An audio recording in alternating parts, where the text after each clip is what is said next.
So in case ಅಂದರೆ ಯಾವುದಾದ್ರೂ ಪ್ರಾಜೆಕ್ಟಲ್ಲಿ ಯಾವುದಾದ್ರೂ ಕ್ಯಾರೆಕ್ಟರ್ಗಳು ರಿಪ್ಲೇಸ್ ಆದಾಗ ಅವ್ರಿಗೆ ಅವ್ರದ್ದೇ ಆದಂಥ ಕೆಲವೊಂದು ಪ್ರಾಬ್ಲಮ್ಸ್ ಇರುತ್ತೆ, ಅವ್ರದ್ದು ಫ್ಯಾಮಿಲಿ ಇರುತ್ತೆ, ಅವರ ಹೆಲ್ತ್ ಪ್ರಾಬ್ಲಮ್ ಇರುತ್ತೆ, ಅವ್ರ ಫಿನಾನ್ಷಿಯಲ್ ಪ್ರಾಬ್ಲಮ್ ಇರುತ್ತೆ.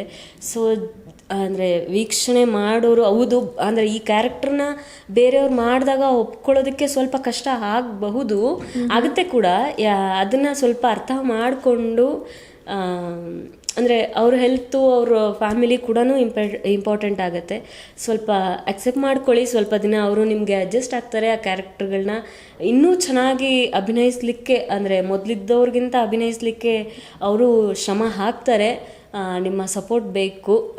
ಯಾಕಂದರೆ ನಾನು ತುಂಬ ಕಮೆಂಟ್ಸ್ಗಳನ್ನ ನೋಡಿದೆ, ಚೇಂಜ್ ಆದಾಗ ಕೆಲವೊಬ್ಬರು ಚೇಂಜ್ ಆದಾಗ ಆ್ಯಕ್ಚುಲಿ ನಮ್ಮ ಸೀರಿಯಲಲ್ಲಿ ಸ್ವಲ್ಪ ಜಾಸ್ತಿ ಕ್ಯಾರೆಕ್ಟರ್ಗಳೇ ರಿಪ್ಲೇಸ್ ಆಯಿತು ಕೆಲವೊಂದು ಪರ್ಸ್ನಲ್ ಪ್ರಾಬ್ಲಮ್ಸಿಂದನೂ.